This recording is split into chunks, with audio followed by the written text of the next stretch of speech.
Selamat sore para netizen dimanapun kita berada, salam inspirasi bagi kita semua.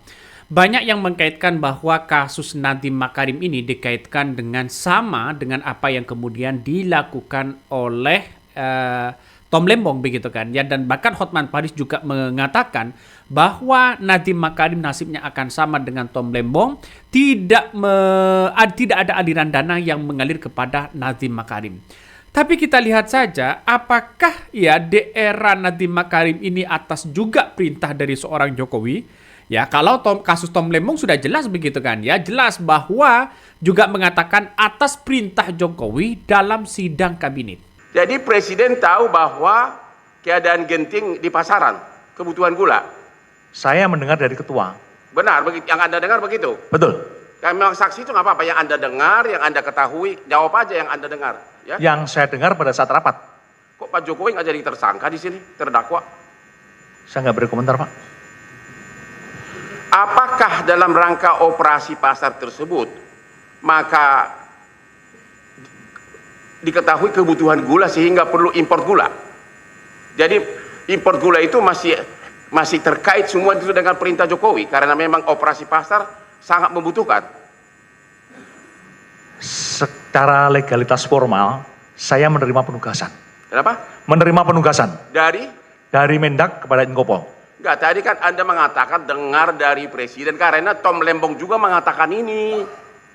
Berarti apakah termasuk mengimpor gula tersebut adalah bagian dari instruksi Presiden Jokowi, dan memang itu sah-sah saja, saya juga mendukung karena melihat kebutuhan gula yang sangat darurat begitu. Apakah Anda dengar bahwa mengimpor gula 200.000 ton itu pun adalah bagian dari instruksi Jokowi?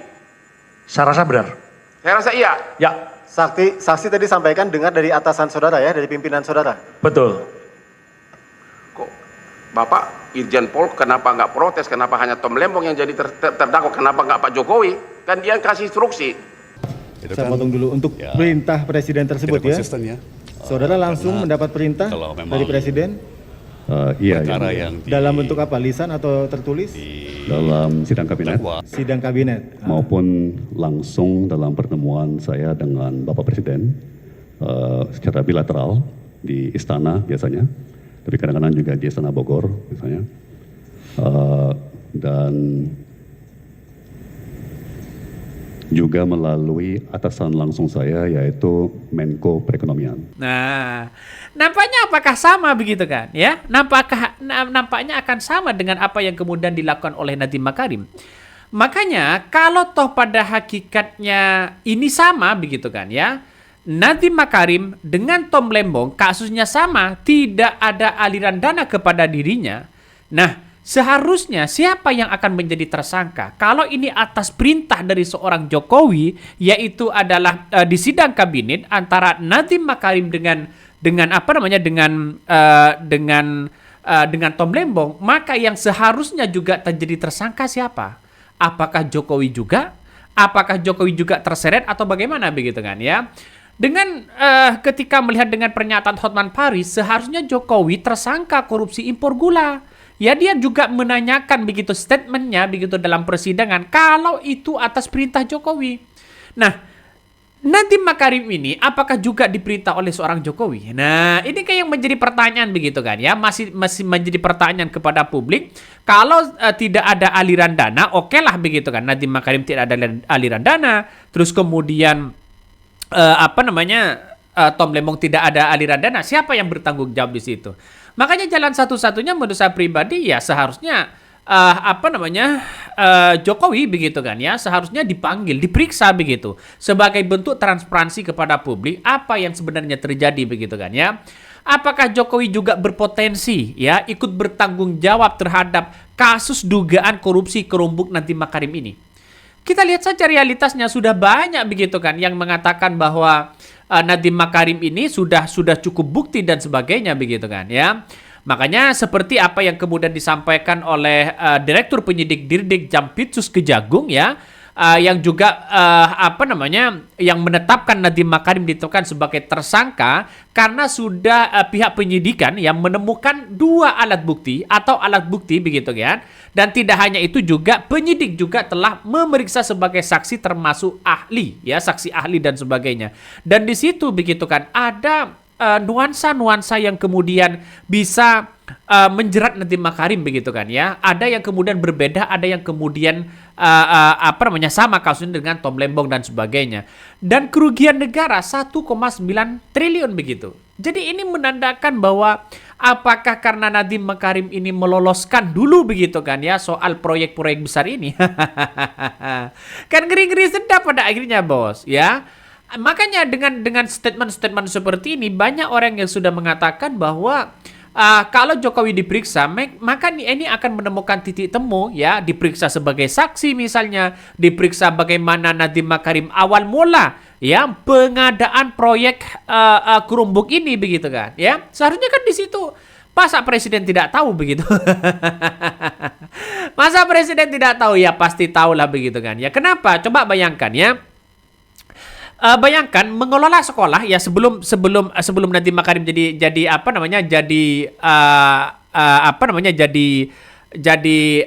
menteri begitu kan. Coba pernyataannya seperti ini nih. Bayangkan pengelolaan sekolah mengelola pelajar manajemen guru sebanyak itu dan dituntut oleh sebuah standar yang sama, kata Jokowi saat berbincang dengan wartawan di Istana Kepresidenan.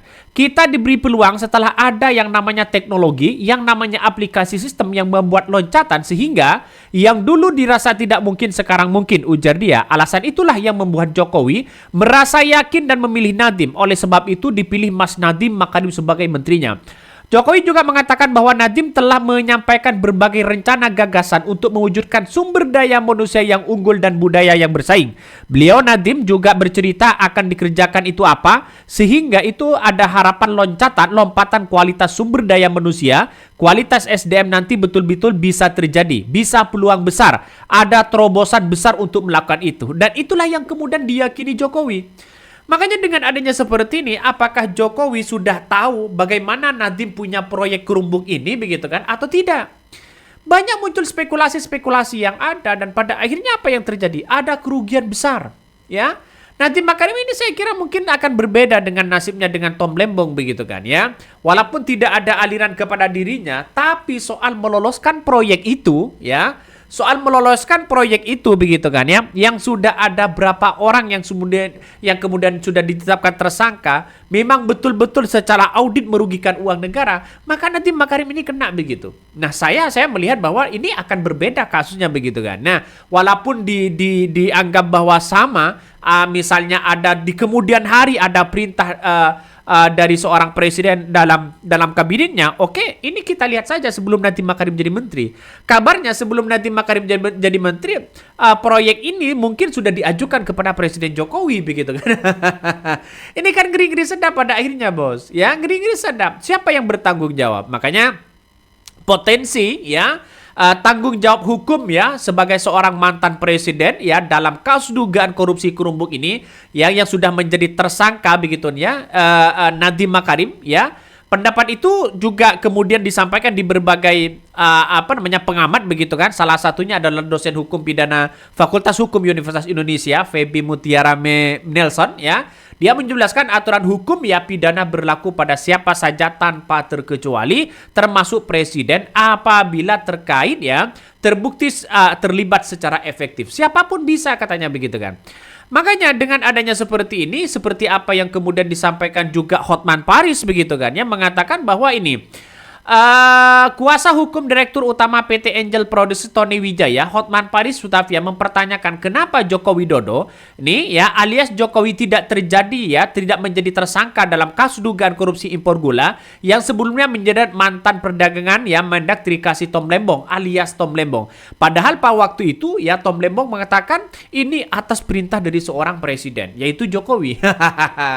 Nah, makanya yang saya tanyakan tadi begitu kan, apakah nasibnya sama dengan Tom Lembong dengan Nadiem Makarim? Yang saya tahu dari berbagai sumber, Nadiem Makarim itu memang punya proyek seperti itu begitu kan ya, Kerumbuk itu. Apakah nanti diajukan kepada Presiden Jokowi atau bagaimana begitu kan? Nah, Ini banyak muncul spekulasi-spekulasi yang ada, dan pada akhirnya apa yang terjadi? Ya kita tunggu saja, karena ini adalah Hotman Paris yang kemudian menjadi pengacaranya begitu kan ya. Maka kemudian ini pasti Hotman Paris menelusuri betul begitu kan. Apakah dugaan ini atas perintah kesepakatan dari siapa begitu.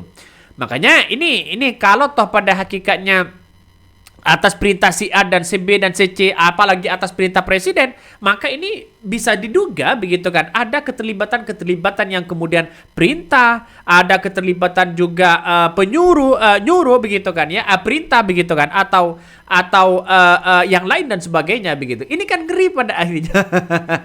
ini akan menunjukkan bahwa ya Hotman Paris pasti punya data-data yang begitu besar begitu kan ya, dibandingkan dengan kita. Coba bayangkan, ini mungkin sudah keberapa menteri dari seorang Jokowi ini begitu kan ya. Nadiem Makarim dan 8 daftar ya dari era Jokowi yang menjadi tersangka korupsi. 2 diantaranya bebas ya. Ya salah satunya banyak ini begitu kan. 1, Idrus Marham ya. Idrus Marham ini juga sempat menjabat sebagai Menteri Sosial, terseret kasus bansos ya. Juga alias bantuan sosial untuk wilayah Jabodetabek. Terus kemudian Imam Nahrawi begitu kan ya.